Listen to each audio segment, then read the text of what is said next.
Katelyn and Tuohy just ran a pretty good race today. Some sprints, but we're going to try a different sprint today.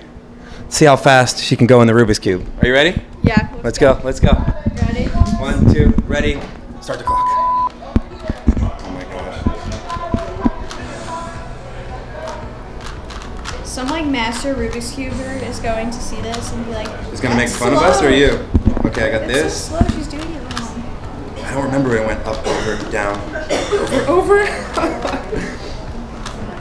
What's your PR in this?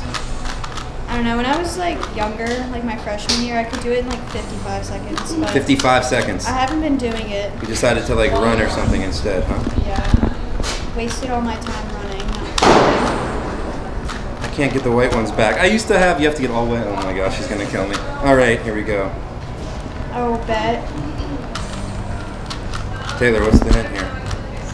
Come on, Bill. This is the easiest. No, I know. I haven't done it since the summer. You go up, over, down, over, Okay, I'm done. up. You're gonna break it. Come on, man. Wait, it's not even. I was just, all right, there's a rematch coming at you next week or in a couple weeks. Wait for it. She's going down. Bye.